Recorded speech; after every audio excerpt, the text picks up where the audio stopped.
CPOV. CertainPOV.com.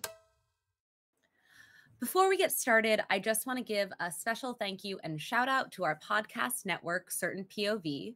You can find us and all their other awesome shows at certainpov.com. That's CERTAINPOV.com.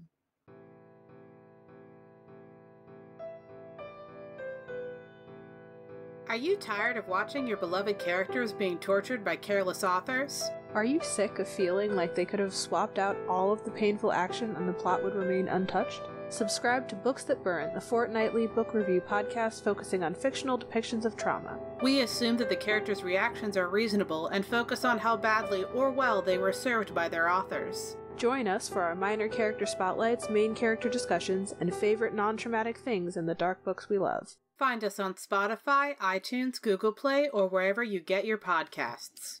Hello, and welcome to How the Fuck, the talk show turned podcast where we chat with folks who know what the fuck they're doing and ask them how the fuck they got here. I'm your host, Katie DeMatteis.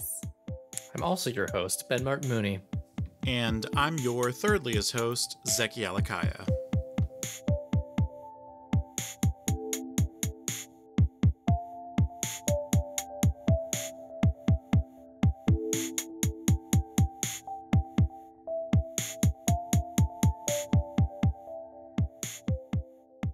Today we are joined by Jules Bruff, an accomplished actress, writer, and filmmaker known for her outstanding work in the entertainment industry. Jules has a diverse range of talents and has made a name for herself in both film and television, as well as on the stage.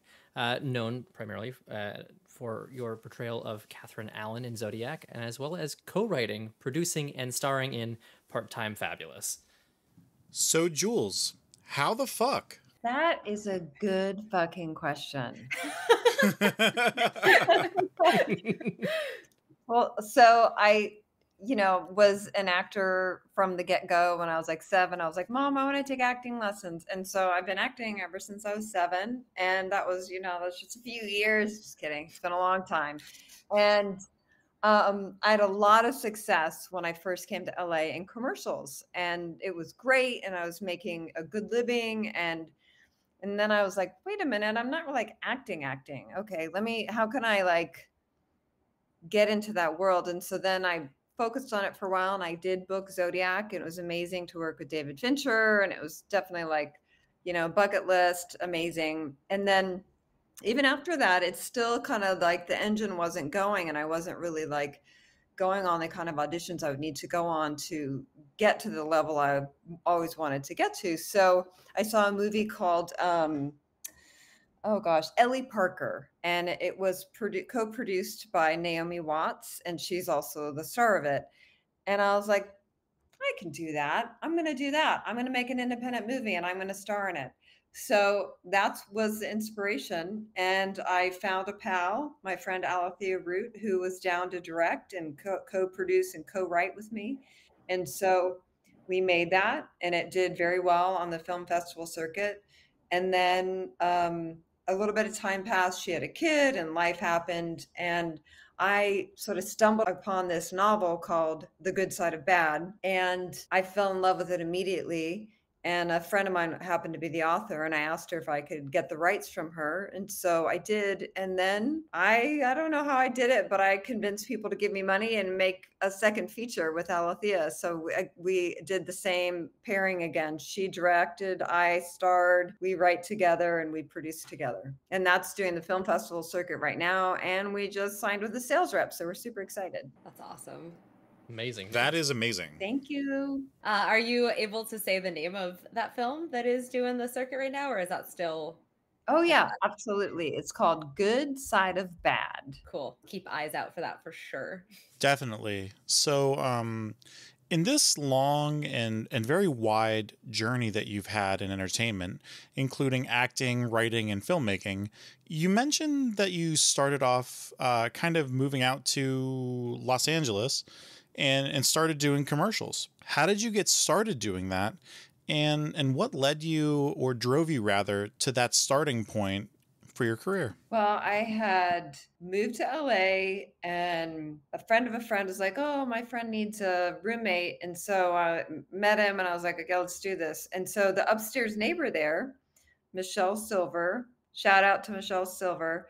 She said, "Oh, my friend is doing an open casting call for her agency," and her name was Emily, the agent who Katie knows, And has been on this podcast, in fact. yeah. And I went in there and I was like such a newbie and so green, and I had like no makeup on and my like curly flowing hair, and it did not look like any of the LA girls. And they were like, "Who is that? She's different and real." And I got so lucky because Emily happened to be the best commercial agent in Los Angeles. Heck yeah, she was. That absolutely tracks. And so I can't tell you guys, I just got lucky. And for 10 years, I was at the top of the field because she was the top. And, it just sort of fell in my lap and I was good at it. And we made money together and it was great. And so, yeah, that's how that started. That certainly wasn't, my plan. Although I had heard from somebody, no, the roommate I moved in with, he's like, you can make a living as a commercial actor. And I was like, huh. Making a living, that's important. So I leaned into it. Yeah. Huh, that's cool. Awesome. I'm curious, before we jump into the next question that is on the script, what was the transition like, or what steps did you have to take to transition out of commercial acting as your like primary thing and sort of, to drive your career in the direction that you wanted to go? That's a great question. I started to do like casting director workshops, which is sort of an old fashioned thing. They don't do that much anymore for labor laws reasons. But basically, you would pay to audition for a casting director. It was sort of couched as a class, but you gave them your headshot and, they put you on a file and brought you in. So I started to do that on the regular. And I think I got lucky again because I did have a manager at the time, and I was so deeply entrenched in the commercial world that I was kind of clocking if any of the commercial casting directors were also doing theatrical stuff. And Lorraine Mayfield, who is David Fincher's casting director still to this day, she was a commercial casting director, and I'd been in for her for years. And so when I heard that she was casting for Fincher, I told my manager, I was like, look out for Lorraine. If she's, casting anything, she'll probably see me because she knows my work and we like each other. And that's how that happened. So it's just sort of like, I've always kind of thought outside the box, trying to figure out different ways to get into the industry and to be able to continue to work and make a living. So I think that was the moment where I got into the film and TV world, really, and it was through commercials, actually. It was a very savvy move to connect that. That's very, very cool. I do my best, you guys. I do my best. Great. So you've spoken about this a bit, but you have had a very wide variety of roles and project types. Is there one, either a film or even a commercial or really anything that you have worked on that stands out as being the most meaningful to you? And if so, why? Oh, it's a great question. I mean, it's crazy at this time in my life to think about how much I've done. I've done over 70 commercials. I've done over 50 films and TV shows. I've done over 20 plays. So what does that add up to? I don't know. That's like a lot. A lot. And I think honestly, the most meaningful is my first film because it was semi-autobiographical. I was diagnosed with depression when I was 20, like so many people are. Yeah. I was an early adapter, and doing it before it was cool. Yeah. And so anyway, I would, had seen that Naomi Watts movie, and I'd gotten this idea. I was like, oh, Part-Time Fabulous. That's what it was. I was dating this guy and we're having an argument, and he's like, you're Part-Time Fabulous. And I was like, that's a great name for a movie. Can I use that? And he was like, yes. And, he was basically saying that you have this persona out in the world, and then at home, you know, things aren't so great. You're part-time fabulous. Anyway, so cut to, I talked to Alethea and I was like, hey, I want to make this movie called Part-Time Fabulous, and I want it to be about couples and sort of like paying homage to When Harry Met Sally, like modern couples, like what they show in the world, you know, like having it like one main couple be the story, but then have interviews of real couples interwoven into it, sort of like When Harry Met Sally, about how what they have going on at home is often different than what people out in the world see. So anyway, my producing partner, Alethea, she's like, well, my marriage is great. I don't understand that. And I was like, well, good for you, girl. I'm just kidding. But she's like, what do you mean? What's Part-Time Fabulous about you? And I was like, well, I've had depression for a long time. She's like, oh God, I didn't know that. I never would have thought that about you. And I was like, oh yeah. And she's like, why don't we make a movie about that? And I was like, oh, hell no. I was like, that's a terrible idea. No. Cut to, she's very persuasive, and that's what we made it about. So we ended up sort of taking her idea and my idea and mashing them together. And so we took pieces of my life and then embellished quite a bit to make it a more dramatic story. And then we interviewed real people with depression. And so we took those interviews and wove them into the narrative. So it was, yeah. So it was very therapeutic for me. Yeah. I feel like I had, you know, understood the tools that I needed to use with the depression, or having had the depression for so long, but I didn't really use them. You know, that thing Yeah. with humans, you're like, I should go to the gym. I don't really want to. It's that kind of thing. So doing the movie, I was like, I better walk this walk. Like this is a big moment in my life. I'm asking people to support me. And so, you know, financially to help pay for the movie. So I just decided to take it seriously, and it definitely changed my life. And, you know, I had this make me cry, but I had this young woman come up to me outside of a Coffee Bean and Tea Leaf. I was sitting there with my mom. She came to visit, and she was like, are you Jules Bruff? And I was like, yeah. And she said, I saw Part-Time Fabulous, and I just have to tell you that it meant so much to me. And, you know, and I have depression and I'm getting better and all this. And my mom and I were just like, and it wasn't that I was like famous. It was that the movie spoke to her. That's so beautiful, honestly. And I mean, it sounds like the film did what you wanted it to do. I am curious, this is also not a written question, but how has your relationship to your own depression changed since making that movie? Well, I'm more open about it. I was forced to be more open about it because I was like, oh wait, the internet. Oh wait. Oh no, what have I done? What have I done? Being Gen X, I was like, maybe I should have thought that through a little more. But oops. But also, yeah, I don't have as much shame around it. And like I said, I kind of like started to walk the walk in terms of self-care. And, you know, while I'm not perfect at it, I am leagues better than I was when I was younger. I mean, I think part of the depression was probably because I was taking such poor care of myself, and like not eating vegetables and not getting enough sleep and partying too much, and just like stacked up just horrible habits that I just, you know, I think a lot of us Gen Xers were kind of raised feral. So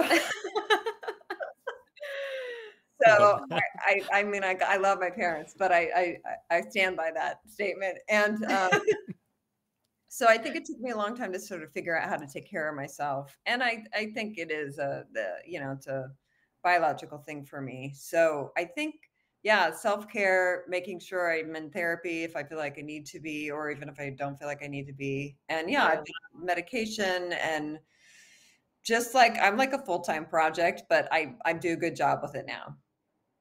That's great.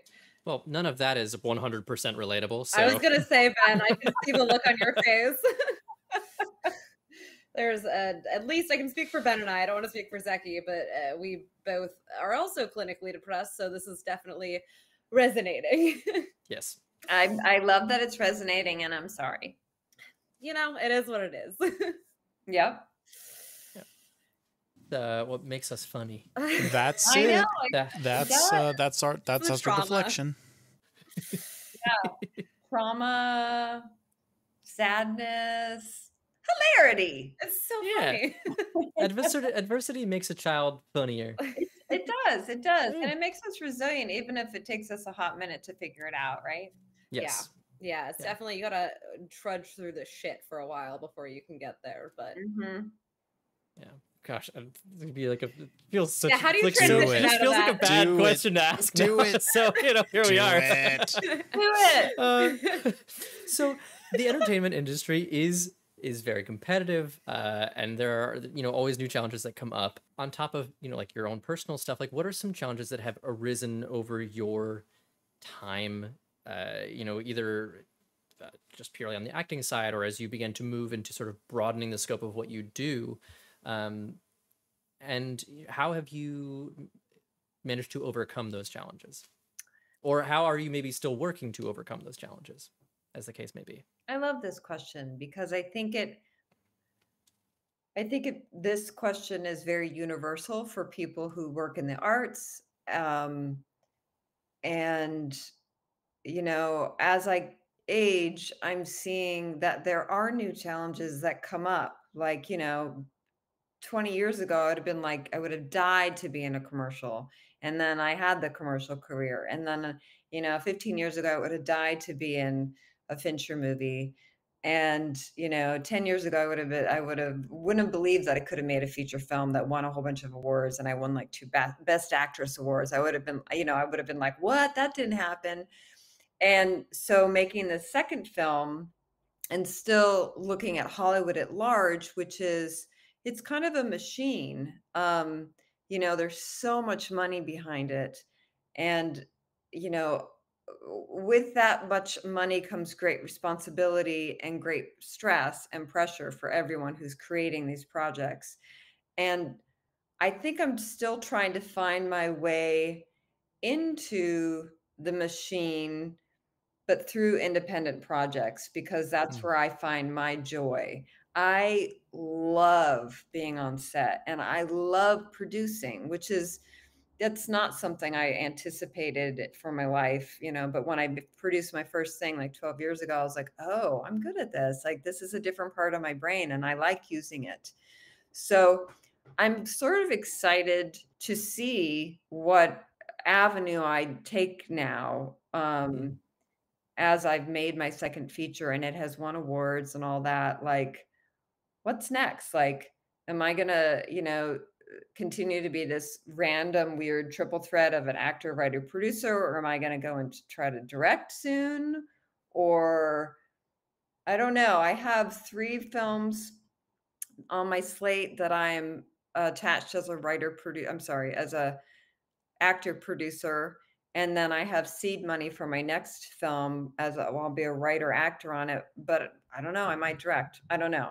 So that was a super circuitous way of answering that I don't really know. And it's been quite a journey and it's incredibly challenging, but I am an artist and I love it. So like the alternative sounds like, I don't know, it's been so fun. It's been nuts and hard, but it's been so fun that I feel like I just got to keep creating art. And now that I'm older, I realize that fame and all that does not matter at all. Of course you have to make a living, and living in a city, it's super expensive. So, it's a balance. So I'm still working on finding that balance while creating art and telling stories that either, inspire people or entertain people or make people think. That's really cool. That is really cool. And to follow up on that, it kind of rolls into this next question about balance, especially when making films like Part-Time Fabulous and putting so much of yourself out there. How do you balance your personal life with your career? And what is that sense of privacy and separation that you have from your public persona even? That's a good question. I do have some friends who are like, you're so private online. And I think I am to a certain degree. I don't write a lot about how I feel or my thoughts on things. I feel like, everyone's doing that. Like everyone has an opinion and a thought process, and that's great. And some of it I'm really fascinated by reading, and some of it I'm like, I don't know, I don't really care. But also, like, I do feel like I work so much that the other part of the question is how do I balance my personal life? And I say it's hard. Like, I didn't have children. I've had a partner in the past who had children, so I've sort of been in that environment. I was for quite some time, and it's very hard. It's hard to be an artist and make a living and have, I think, a balanced personal life. Now, I think if you're a working mom or working dad, it's sort of the same thing. It's just a challenge to do it all. Um, but I have been called a workaholic, and I think if I'm going to be any kind of a holic, that's the kind I want to be because I'm passionate about what I do. And I mean, simultaneously, I love people, so I have a lot of great people in my life, and friends are always like, "Dude, stop double booking yourself." So I'm I'm trying to like settle down on that. I'm like 3 things a week, that's it, no more. Also very relatable content. It's rough, right? Because you're like, "That sounds fun. I wanna see him. I Yeah, wanna see Teddy her." said no. Yeah, so that's one of my things this year. I have a word, I, like, printed out on my fridge for this year, and it's simplify, because I'm trying to simplify because I kinda have too much going on quite frequently, and I think simplifying, which means saying no more and really focusing on actually what matters rather than all the details. And now the details sometimes are important, right? But can't do it all. Yes. Yeah. Despite our best efforts. Yeah, 'cause we try, don't we? Absolutely. And then you realize you haven't slept well or at all in who knows how long, and then like, okay, maybe this is too much after all. Yeah, my actually lately people have been like, "You look really good," and I'm like, "Huh, maybe that's because 'cause I'm sleeping more now. I've made it a priority." Like, I'm not sleeping 6 to 7 hours, I'm actually sleeping 8 to 9, and literally, like, 4 Makes a people difference. 4 people are like, "Your skin looks really good." I'm like, It's the "Yeah, sleep. sleep." Absolutely. Good to receive that positive reinforcement. So you're like, yeah, maybe I could go back to that 6 or You just 7. gotta No. you just Yeah, gotta let the no, vanity take over and remind yeah. yourself that you're gonna look better. Speak to my vanity, and I'll probably be like, "Okay, okay, that's a good idea." Yeah. You had me at look good. Yeah, exactly. Okay, so we've talked about this. You have been a writer, you have been a director, you have been an actor, you have been a producer. Now that you have taken on all of these roles, how do you find that they intersect with each other? So, for example, like if you're in an acting role, do you feel like that part of your brain that is a producer is always kind of going? Do you switch gears between depending on what your focus is at the moment? And like, how do those relationships work within you?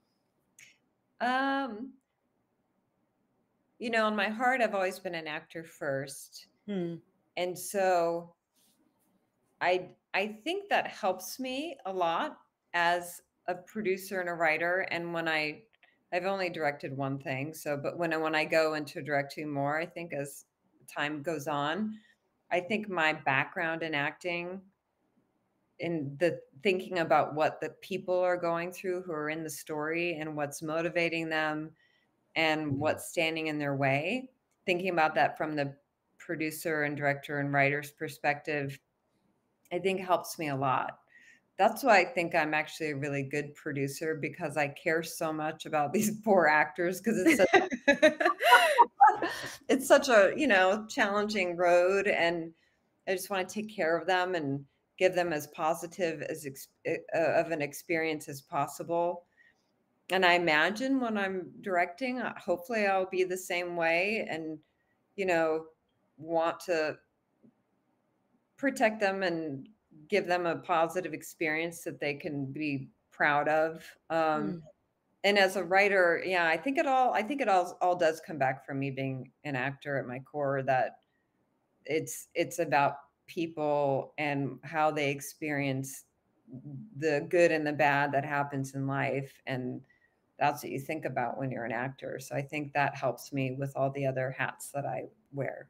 It's almost like Mm. these other roles have sort of grown out of this trunk, like, for lack of a better word, that is the acting component for you. Seeing like little Oh, branches coming out. I love that. I'm gonna keep that with me. That's kind of grounding, no pun intended, but it is. I mean, roots, Root. stumps, trees. I'm sorry, Ben. I'm quitting the podcast. But no, I think that's wonderful, and it's also, I feel like everyone who does different roles looks at them differently, right? Some people as an actor are like, I'm looking at this so holistically, like I'm looking at the whole structure of the story, I'm looking at the world, I'm looking at this, I'm looking at that, and then someone like you who's like, I'm coming really from like the person and from the experience of that person and the characters and the growth and motivation. I think that's awesome. Thank you. Yeah. I thank you for asking me that, because I don't think I've ever thought it through. And that resonates with me, that that's true for my experience. That's great. So we brushed up almost against this question in some ways, talking about your balancing of your private life versus your public persona, and there are definitely misconceptions out there about like the glamour involved in being an actor or a filmmaker. And so I would love if you could tell us about some of the maybe the most common ones that you have experienced, and if you'd like to provide any sort of clarification on some of the things for folks who are maybe looking to either become an actor or get into to writing or producing, directing, etc. Well, there is a certain glamour to it if you're doing it, like if it's happening. I mean, there is something a little magical about it. I can never be able to quantify it, but you know, walking on a red carpet or getting dressed up in like a beautiful, for a woman, for or non-binary, beautiful gown, getting your makeup and hair done, and having people like be like, oh, you were so amazing, or like traveling to film festivals, or all of that, there's a little magic and glamour to it. And I imagine, it's, if you're a writer, producer, director, it's there for you as well. But I think the actor, who's sort of the centerpiece, if you will, the visual, the representative to the public of the project, Mm-hmm. maybe feels it a little bit more.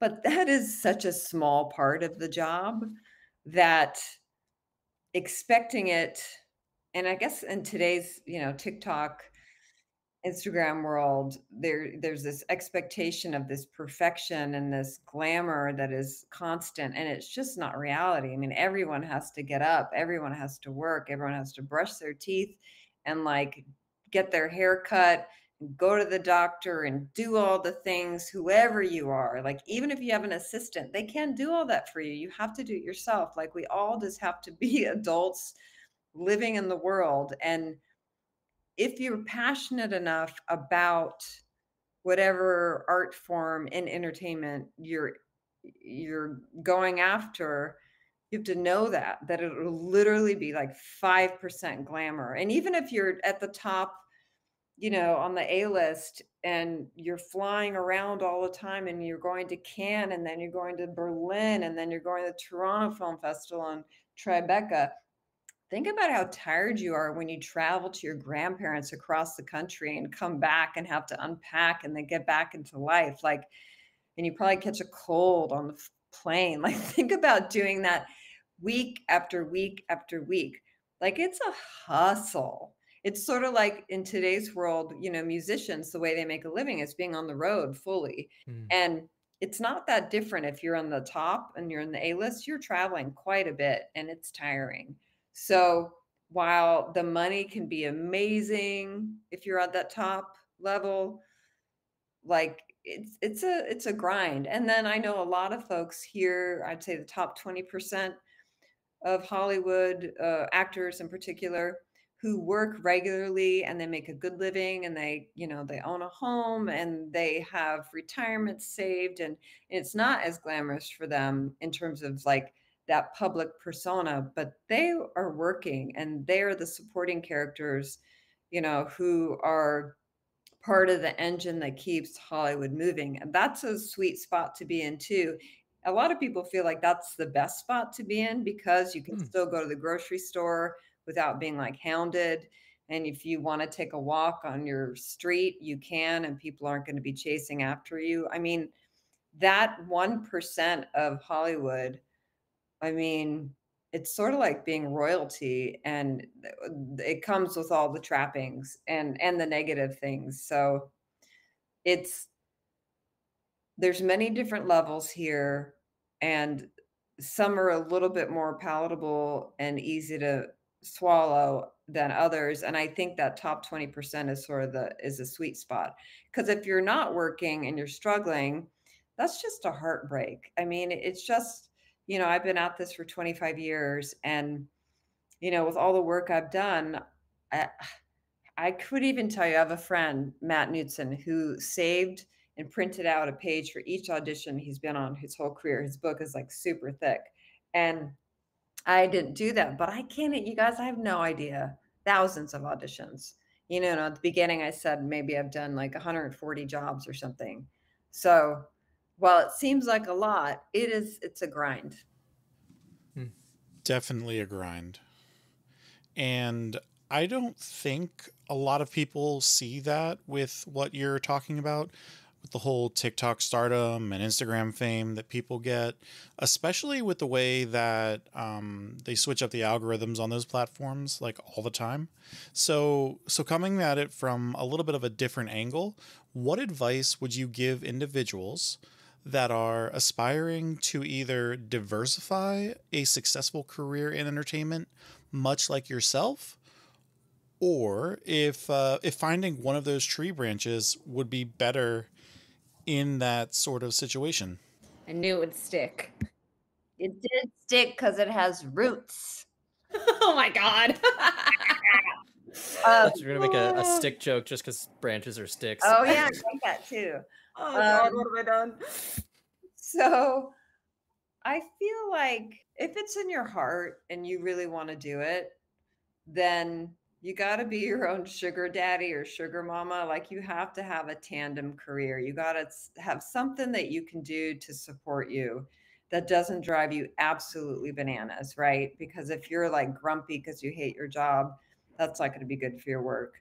So have something you can do to make a living that doesn't take 40 hours a week, basically, because you do need to treat your acting career or your directing career or your writing career or your producing career like a job, like a full-time job. So that's my number one piece of advice, because also if you're going into an interview or an audition and you're broke, they could smell it on you, because you have this desperation of like, oh God, if I just book this job, then I'll be fine. And what was that for you when you were just starting out? What did you do sort of for the money portion? There's been like a handful of things. First, it was waiting tables, very typical. Classic. And then I was a teacher for a hot minute. I was working for LA Unified, and I remember I was like looking at these sea of faces, like 30 fourth graders, and I got a call for like a same-day commercial audition, and I looked at them and I was like, oh, I want to leave them now. So I was like, fuck these children, I must go. So I didn't, but I was like, okay, not the job for me.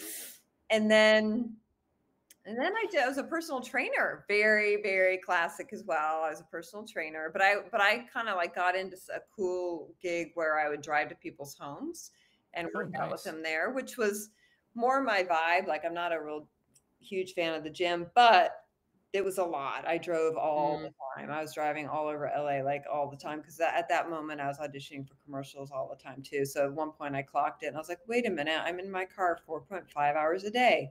Oh, Can't be healthy. Um, and then I got into social media management. And so that was the third biggish thing I did. And that was great. I learned to do that when after my first film, because we had to publicize it. So I needed to figure out how to do it. And so I took a couple classes and I was like, oh, I could do this because it's creative and it's writing.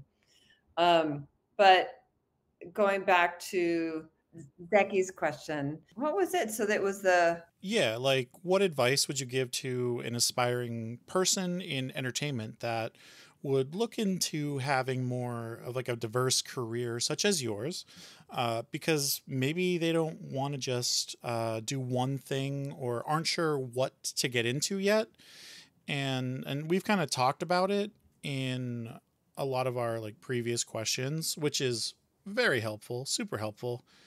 But being able to transition from one thing to another has kind of come a bit naturally to you, it seems, at least from our perspective, talking to you in this conversation.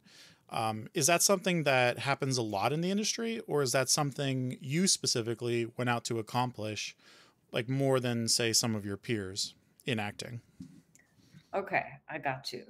I feel like it's a good thing to diversify as an artist in Hollywood. I don't think people in general naturally gravitate towards that. Um, I think it's, I think there's certain people that are just actors. It just is their, them. They just walk in, you're like, oh my God, that's an actor. They just have that vibe and they'll just capture the room's attention and they're just like kind of sparkle, right? And some of those people also want to produce, but I find that these days there is like a cultural conversation within the industry of like, yeah, you got to create your own work. Like that's been kind of a conversation. I think since web series started to come out, people started to be like, wait a minute, I could do that. It's not that expensive and I could create something. So I think that like the last 15 years, it's more of a conversation, like a bigger group of people, more women are being, content creators than previously. And I think both men and women are realizing that is a way to get in, right? Because there's the film festival circuit. And if you make something, you could get it on the festival circuit and then somebody could see it and they could either want to collaborate with you or they could want to put your film on a higher platform or hire you for another job. So that's sort of like what I sort of clocked. I was like, okay, this is a way to get into the industry while doing what I love. So I think it's if you can do it and you can find a group of like-minded artists and maybe one who's really good with money and and like band together and in all seriousness try to create something that means something to you rather than what you think the marketplace wants, because I do feel like our first film, Part-Time Fabulous, was really beloved by the people who saw it because it was very heartfelt and real. And I think, there's going to be, tentpole movies that are, blockbusters with superheroes and all that stuff, and that's being made. So why not, if you're an individual artist, make something that really means something to you? And if you're like, well, I'm not a writer, then you could throw a rock in LA and find a writer. So Fair. like, just figure out, try to like use your network and build your network and create, because really at the end of the day, I mean, we all need to make a living, and you could become famous for 15 minutes and then that could go away. But why did you want to do it in the beginning? Because you like collaborating, because you like storytelling, right? So if there's a way that you can collaborate and storytell that maybe eventually will get noticed, great. But in the meantime, why not do what you love? I mean, it's not an easy road because you got to make a living doing something else potentially simultaneously. But isn't that sort of the way these days that Yeah. people have Very much feels that. more than one thing they have to do? especially in this economy. Yeah, it seems like more and more Yeah. people has like 3 or 4 things that they're doing Side concurrently. hustles and Yeah. So we here in Hollywood have been doing the side hustle thing, since the get-go. So, it's normal for us. But yeah, I think more and more people who are civilians is the joke, who aren't in Hollywood, are having to deal with that because everything has changed and it will keep changing. And like what is normal for us now in 20 years, we'll look back and be like, huh, those were easier times. That was different. Yeah. Yeah. I actually have a bit of a follow-up because I'm so curious about the transitions that you've made. The skill sets, obviously there's overlap, interchange. There's an intersection of these things. Holy, English is tough, man. Oof. I mean, interlap makes sense for what it's worth. Yeah. Were those skills that you had developed on your own sort of prior to making those leaps, or was it one of those things where you were like, okay, I want to like write and produce in addition to acting.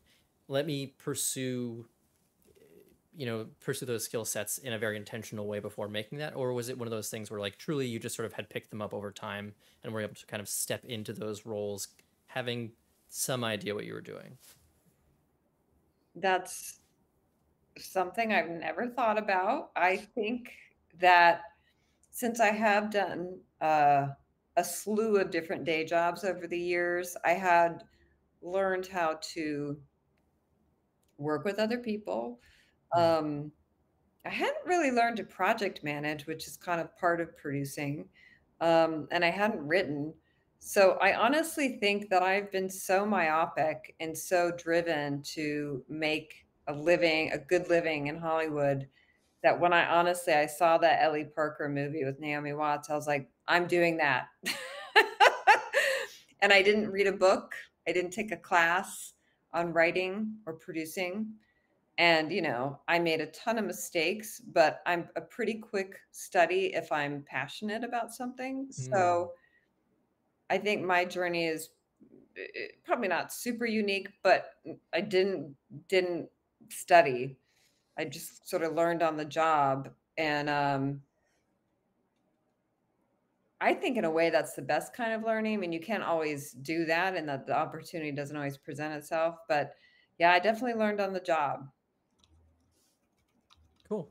Also, it feels kind of like it speaks to the like keep creating, because then you'll give yourself the opportunities to learn those things and make mistakes, and it'll be really at your own expense more than anything else, which is fine if you're trying to develop that skill set. Yeah. Or maybe not and just do it accidentally.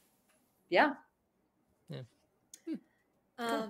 Okay. So one of the core facets of being in the entertainment industry in really any capacity is dealing with rejection. I am curious, how do you cope with not just rejection, but also negative feedback? And like what tools have you developed to take the ego out of it and really be able to utilize feedback and accept rejection in a way that feels healthy to you? And what's the meanest thing this semester? Let me tell you. No, well, that has been sort of, I mean, I feel like that's a little bit been my Achilles heel my whole career, is that it's been challenging for me to not take the rejection personally. And it's a very layered thing, this rejection, because it's not that I'm like, oh, they don't like me, or oh, they don't like my acting. It's like, oh shit, I didn't get the job and I want to make money and move forward in my career, right? So it's almost a little bit more practical than my feelings. But then my feelings get tied up in the practical, because then I'm like, I don't want to keep being a personal trainer, and I'm not working enough to make a good living as a personal trainer because I'm doing this acting thing, right? So I was kind of for a long time kind of in a cycle of being stressed about rejection.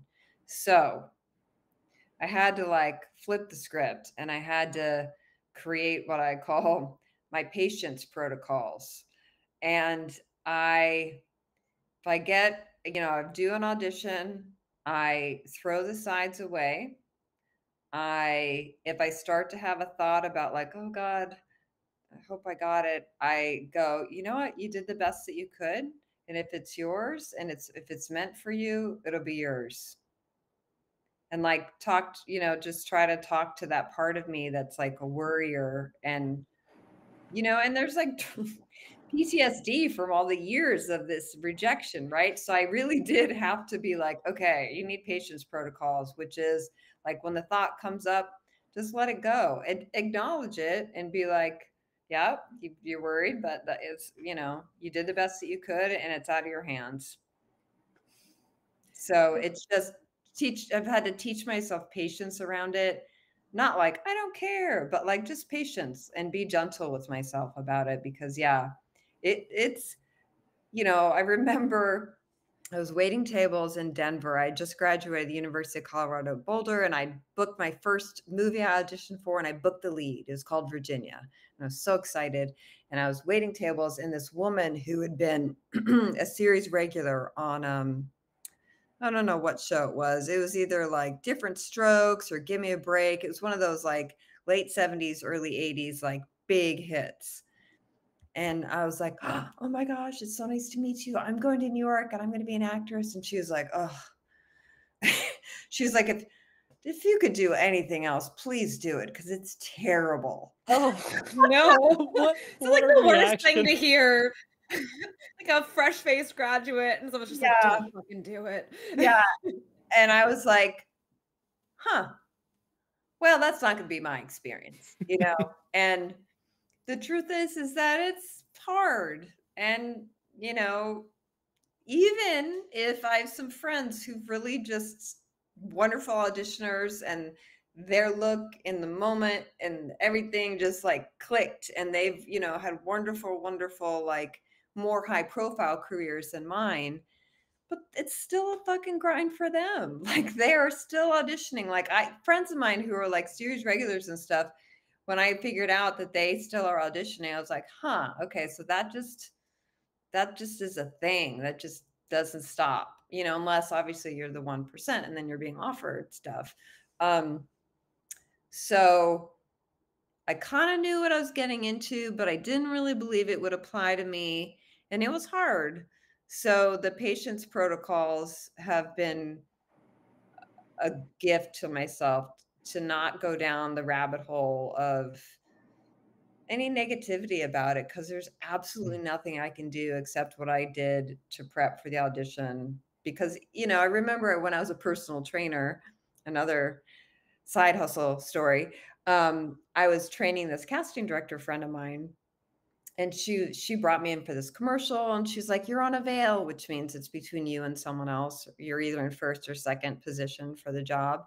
And then that was in the evening. And then the next day I saw her for training. She's like, they went with a blonde family. And I was a brunette at the time. And I was like, oh, and that was it. That was it. Like they'd wanted me. I did a great job. I had a look they liked. This is, in the commercial world. And then somebody decided, well, let's go with the blonde family, and that has nothing to do with me. So I think my patience protocols have helped me. I wish I'd figured that out earlier, but it's okay.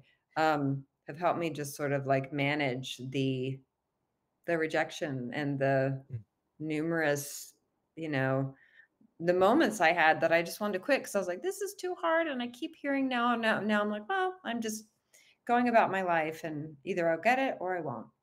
I'm so curious, just because like the way that you described that sounds very much sort of like the way that I try to handle my anxiety and like my negative self-talk and my shitty thoughts.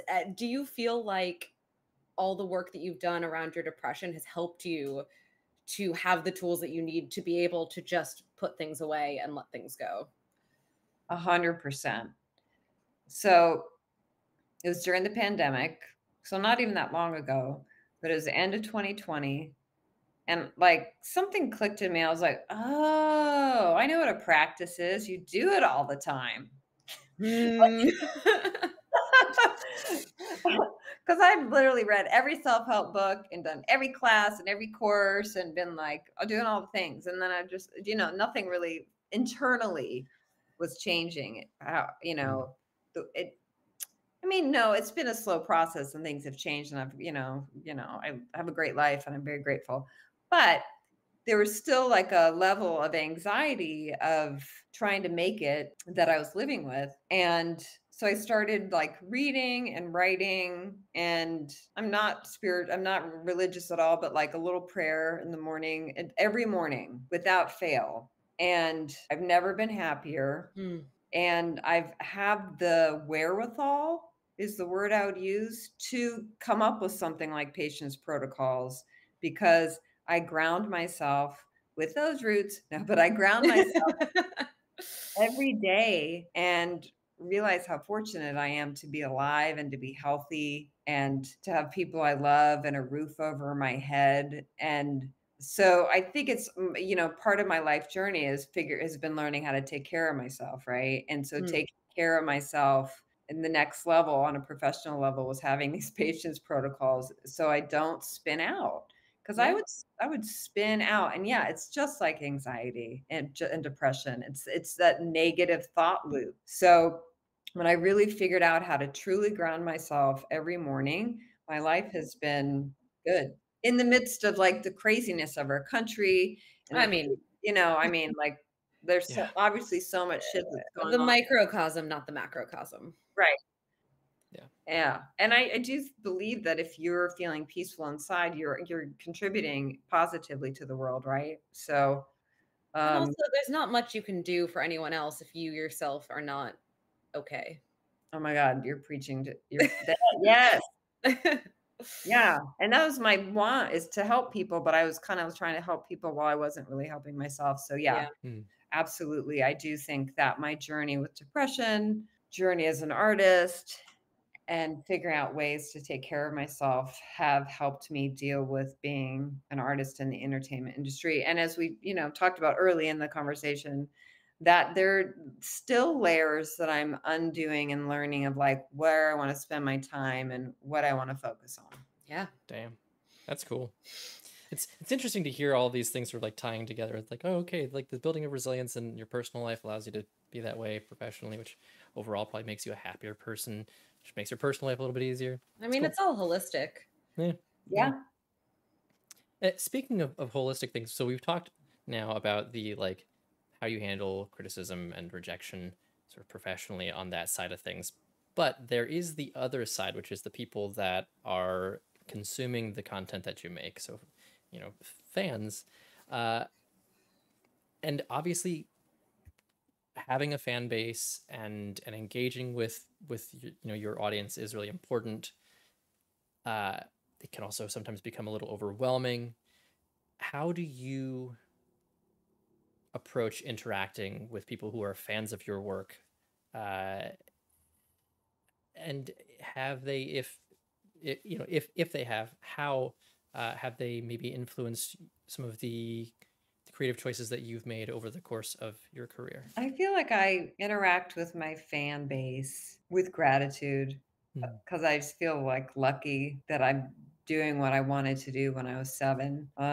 So just gratitude. And in terms of selecting work in relationship to my fan base, where that resonates for me and applies to me is making my own work. And I feel like at my core, I'm an indie film actress, and there's an audience for that.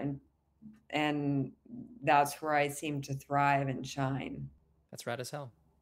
Cool. Who says rad, Ben? I do. I do. Excuse you. There you go. That's okay. 75% of this call does. You've mentioned now twice, like right at the beginning, and then just now, that you knew that you wanted to act when you were 7. I'm curious, is there a moment, like, do you remember there was a moment where you're like, this is the thing that I want to do? Yeah, it's super weird. It was a Sunday. We lived in the Bay Area. There was a date book, pink section of the San Francisco Examiner. It was like the fun section that came on Sunday with like cartoons and stuff about movies. And And I was looking in it at 7, weird, but I was looking at it, and there were cartoons, but there was a little ad that said Youth Conservatory for the American Conservatory Theater, ACT, which is the big theater in San Francisco. And I took that newspaper and I went to my mom and I said, Mom, I would like to take acting classes.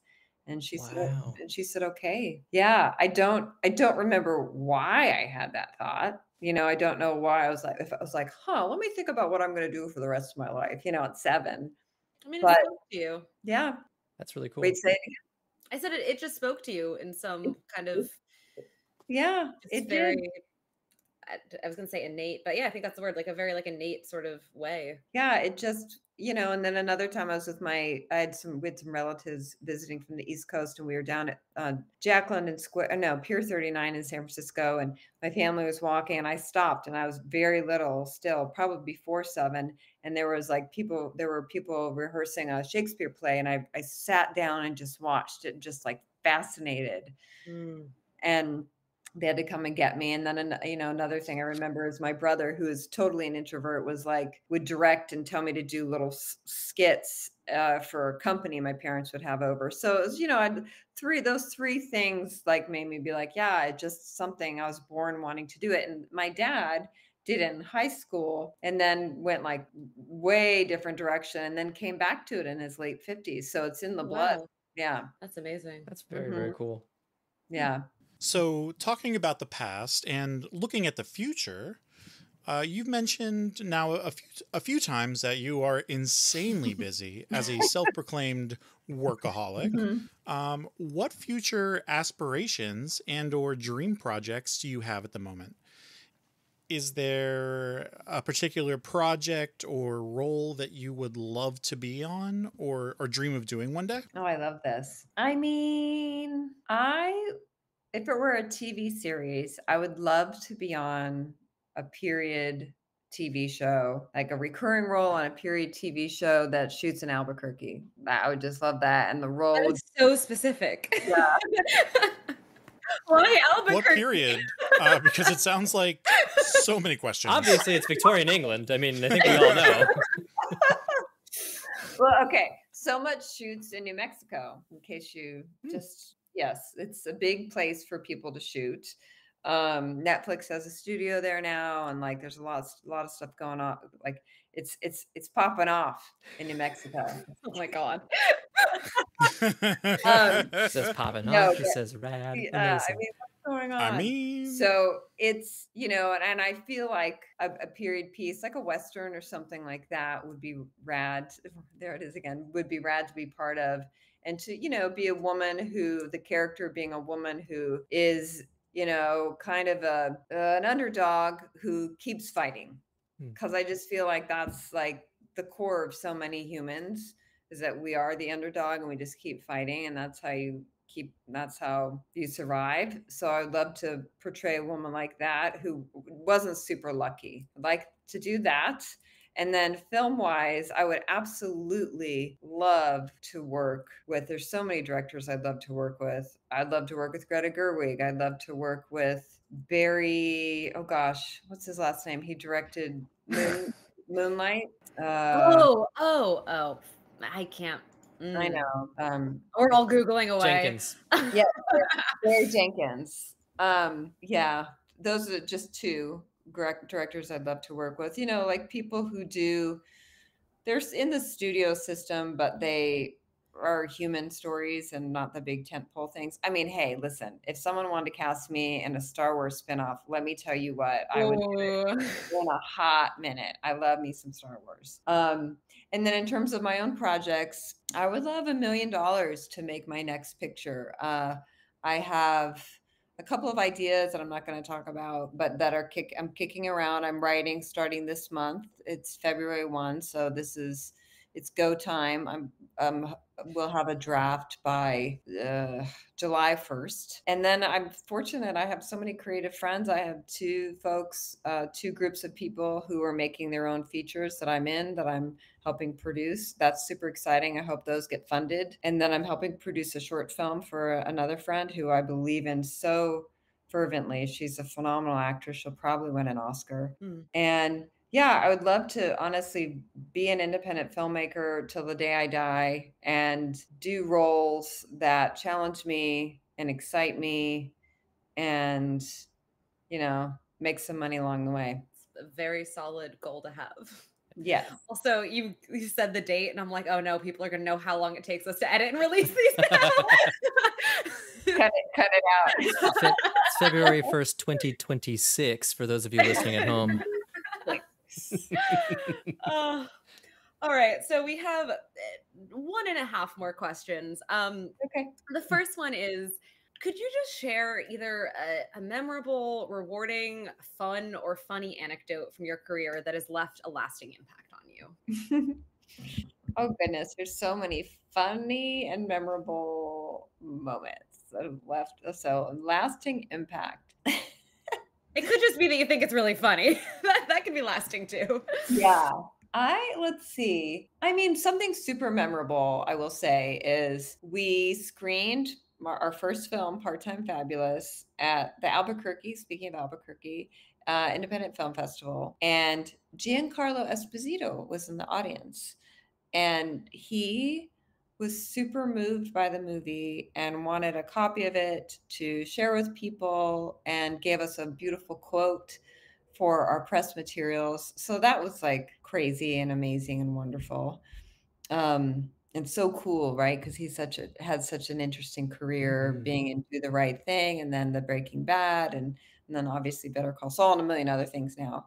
And then the other thing that I didn't bring up, but it was about Part-Time Fabulous as well. That's definitely probably the best experience I've had so far in my career. But we were at the National Alliance of Mental Illness doing a screening, their annual, what do you call it, convention. And we were in kind of a petite, small screening room, and we screened it and, had a lovely Q&A afterwards. And this man came up afterwards, and he was a big burly guy and just looked real tough. And he had one tear streaming down his face. And he said, "Thank you so much for telling my story."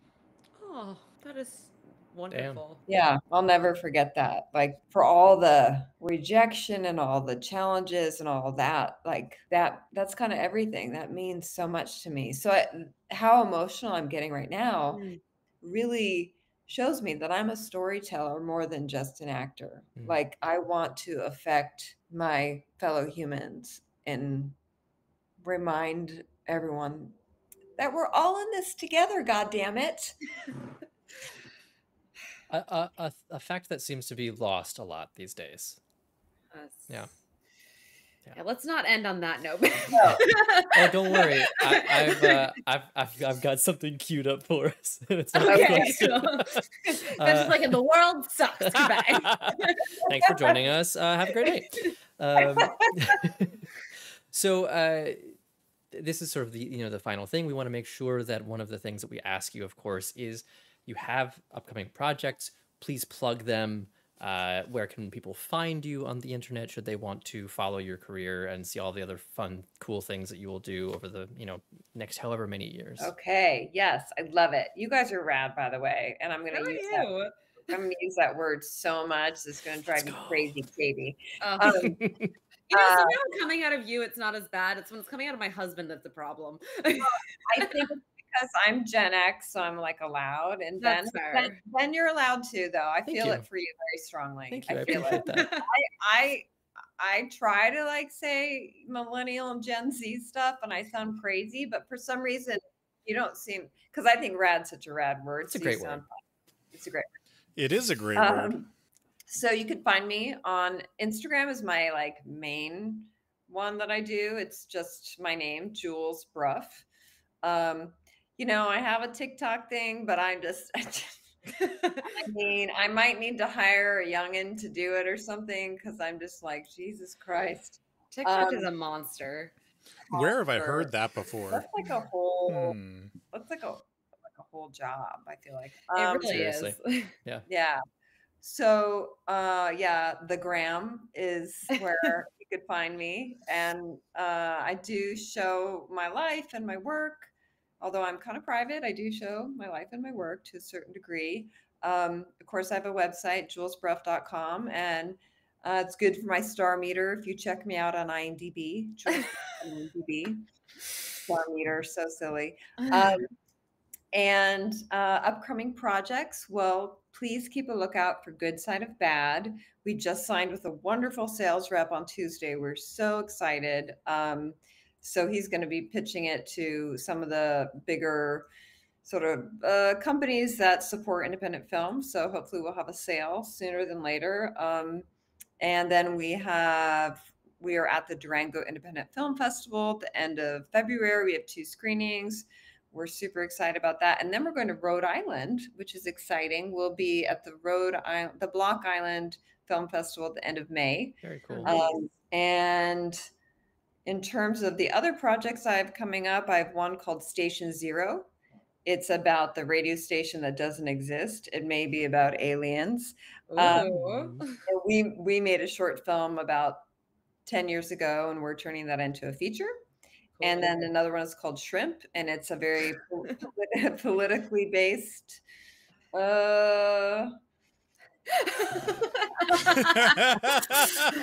It's a comedy. Thriller, yeah, it's funny.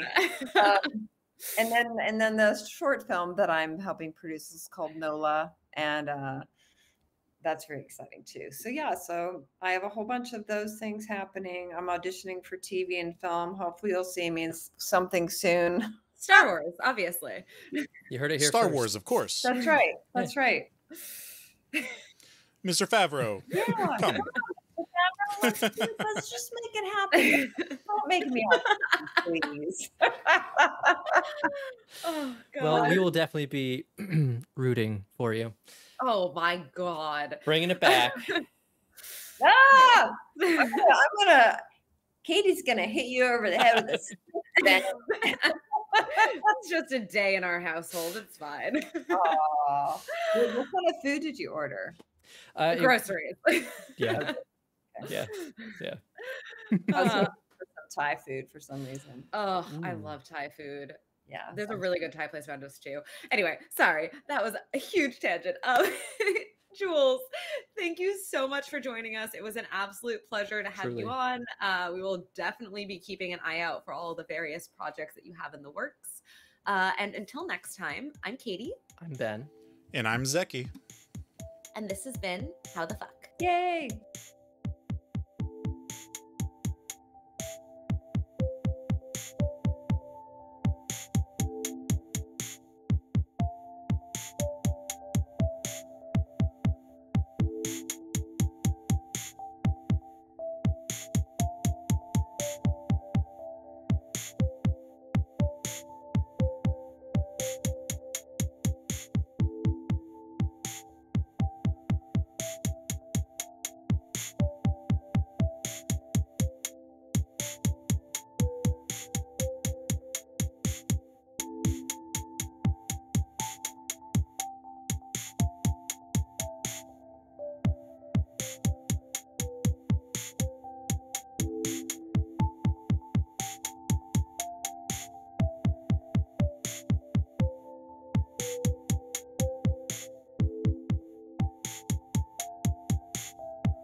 Hey, Nerf herders. You sure you want to go with that? Hey, everyone. There we go. More inviting. Have you ever had a movie that you really wanted to love, but something holds you back? Or one that you did love in spite of a flaw? Well, I'm Case Aiken. And I'm Sam Alisea.